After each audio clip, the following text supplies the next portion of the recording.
Hello guys, কেমন আছো সবাই? আজকে আমরা দেখব একটি গল্প যেখানে ধনী এক মহিলা ও তার কর্মচারী একটি নির্জন দ্বীপে আটকা পড়ে আর কিভাবে তাদের সম্পর্ক বদলে যায়। চলুন শুরু করি। এমি আর টনি।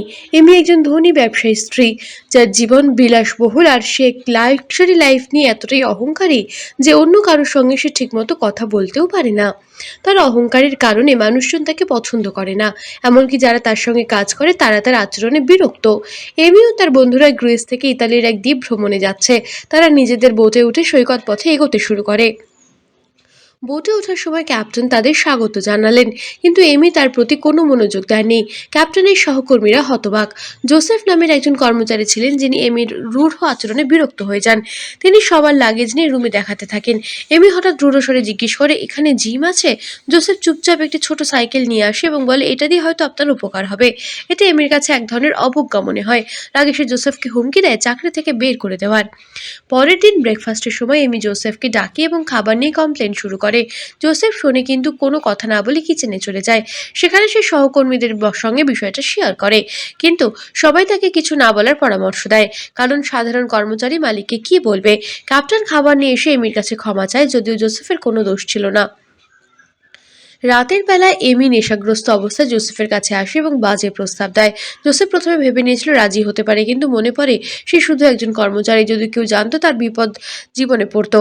তাই সে নিজেকে সামলায়। পরের দিন একটি ছোট বোটে এমি ড্রাইভিং করতে যায়। বাকি সবাই পানিতে নেমে মজা করছে, কিন্তু এমি সাঁতার জানে না। তাই সে জোসেফকে সঙ্গে রাখতে বাধ্য হয়। জোসেফ তাদের অন্যদের সঙ্গে সাঁতার কাটতে সাজেস্ট করে, কিন্তু এমি তার কথা মানতে চায় না। জোসেফের মন খারাপ হয়, কিন্তু সে আর কি করতে পারে। পরের দিন এমি এক্সারসাইজ করতে গিয়ে জোসেফকে দেখায়। সে তাকে ছোট দেখানোর চেষ্টা করে আর জোসেফ চলে যায়। লাঞ্চের সময় এমি খাবার পছন্দ করতে পারে না। রাগে জোসেফের সঙ্গে সে বাজে আচরণ শুরু করে। এবার জোসেফ নিজেকে সামলাতে পারেনি। রাগে সেসব খাবার এমির মাথায় ঠেলে দেয়। এমি চিৎকার করতে থাকে। জোসেফ হঠাৎ মনে করে, এই কি আমার দায়িত্ব? কিন্তু পরে বুঝে সে সব কল্পনা। এভাবেই দুদিন কেটে যায়। এমির অহংকারের কারণেই সবাইকে তার নাকের ডগায় থাকতে হয়। জোসেফ সবসময় তার কাছ থেকে দূরে থাকার চেষ্টা করে। এরপর একদিন এমি জোসেফকে মাছ ধরতে পাঠায়। জোসেফ সতর্ক করে দেয় যে সমুদ্রে ঝুঁকি রয়েছে, কিন্তু এমি কারোর কথা শোনে না। সে দূরে যায়, কিন্তু হঠাৎ মাঝপথে বোট বন্ধ হয়ে যায়। জোসেফ ইঞ্জিন চেক করে জানতে পারে পেট্রোল নেই।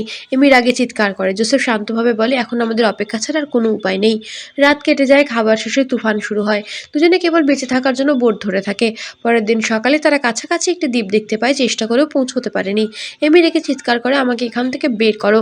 জোসেফ শান্তভাবে বলে, এখানে তোমার বস আমি, আর তুমি আমার চাকরানি। সব কাজ মানতে হবে, না হলে পরিণতি ভয়ঙ্কর। এমির কাছে আর কোনো উপায় ছিল না।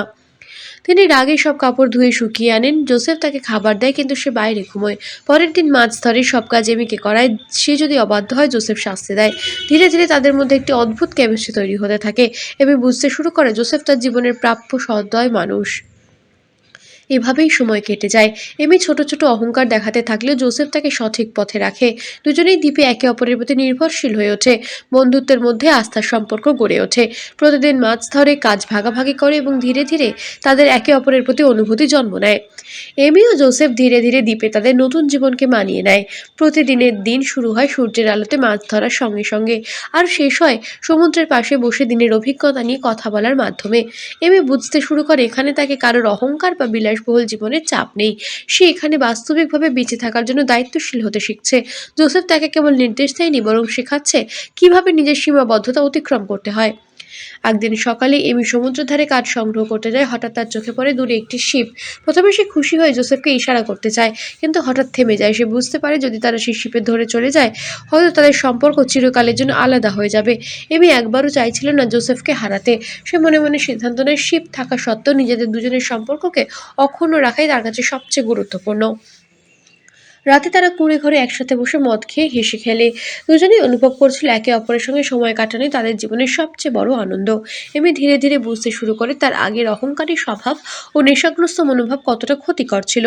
জোসেফ তাকে শুধুই অনুভূতি শেখাচ্ছে যে ভালোবাসা মানে প্রভাবিত করা নয়, বরং বোঝাপড়া ও বিশ্বাসের মাধ্যমে সম্পর্ক গড়ে তোলা। কয়েকদিন পর দুজনের মধ্যকার বন্ধুত্ব ধীরে ধীরে প্রেমে রূপ নেয়। তারা একে অপরের সঙ্গে আত্মিকভাবে সংযুক্ত হয়ে যায়। এক রাতে যখন তারা কুঁড়ে ঘরে একা বসেছিল, জোসেফ এমিকে বলল, তুমি আগে এত রূঢ় ছিলে কেন, আর সবার সঙ্গে এমন আচরণ করতো কেন? এমি চুপচাপ উত্তর দেয়, আমার স্বামী যতটা কেয়ারিং দেখাতো, বাস্তবে সে ততটাই কেয়ারলেস ছিল। আমার সঙ্গে তার কোনো আবেগগত বন্ধন তৈরি হয়নি, কিন্তু তুমি আমাকে সেই অনুভূতি দিলে যা আমার আসলে পাওয়ার উচিত ছিল। জোসেফ মৃদু হাসি দিয়ে উত্তর দেয়, এখানেই আমি আছি, আর তুমি চাইলে সবসময় থাকবে। এমি ও জোসেফের সম্পর্ক নতুন দিক নিয়েছে। তারা একে অপরের প্রতি বিশ্বাস ও ভালোবাসা আরও গভীরভাবে অনুভব করে। প্রতিদিন তারা মাছ ধরে, রান্না করে এবং একসঙ্গে ঘর পরিষ্কার করে। এমি এখন বুঝতে পারে দ্বীপে থাকা শুধু জীবন বাঁচানোর বিষয় নয়, বরং নিজের চরিত্র ও অনুভূতিকে নতুনভাবে গড়ে তোলার এক শিক্ষা।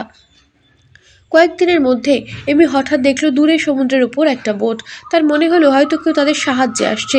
সে জোসেফকে সতর্ক করার জন্য এগিয়ে যায়, কিন্তু হঠাৎ অনুভূতি হয়, সে বুঝতে পারে যদি তারা সাহায্য নিলে হয়তো জোসেফকে হারাবে। এমি স্থির হয় এই দ্বীপেই তাদের জন্য নতুন জীবন শুরু করার জায়গা। সে চুপচাপ জোসেফকে কোনো তথ্য দেয় না। পরের সকালে তারা আবার মাছ ধরতে যায়। এমি কিছুটা চেষ্টা করে, কিন্তু জোসেফ সব নিয়ন্ত্রণ রাখে। হঠাৎ জোসেফ এমিকে বলে, আমার হাতে কিস করো। প্রথমে এমি ভয়েও মানা করে, কিন্তু পরে বোঝে এটি এক ধরনের পরীক্ষা এবং প্রেমের প্রকাশ। এমি বোঝে যে জোসেফ তাকে জোর করে ভালোবাসবে না, বরং সে চাইছে সে নিজের হৃদয় দিয়ে ভালোবাসা শিখুক। এরপর একদিন এমি জোসেফের কাছে আসে, চোখে পানি, এবং বলে, আমি আমার ভুল বুঝেছি। আমি জানি তুমি আমাকে অন্য কারোর মতো ব্যবহার করবে না। আমি চাই আমাদের নতুন সম্পর্ক হোক। সে জোসেফের পায়ে চুমু খায়, ক্ষমা চায়। জোসেফও তাকে মাফ করে এবং দুজনের মধ্যে বন্ধুত্ব ও ভালোবাসা আরও দৃঢ় হয়। দিনগুলো ধীরে ধীরে চলে যায়। তারা একে অপরের প্রতি যত্নশীল হয়। রাতের আঁধারে তারা কুঁড়ে ঘরে একসাথে থাকে, নিজেরা একে অপরের সঙ্গে আনন্দ ভাগাভাগি করে। জোসেফ একদিন এমিকে জিজ্ঞাসা করে, তুমি কেন আগে এত রূঢ় ছিলে?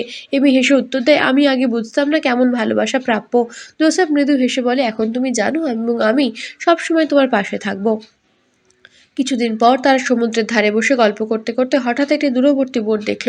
এমি প্রথমে খুশি হয়ে উপরে যায়, কিন্তু মনে হয় যদি তারা সেই বোটে ওঠে হয়তো সব শেষ হয়ে যাবে।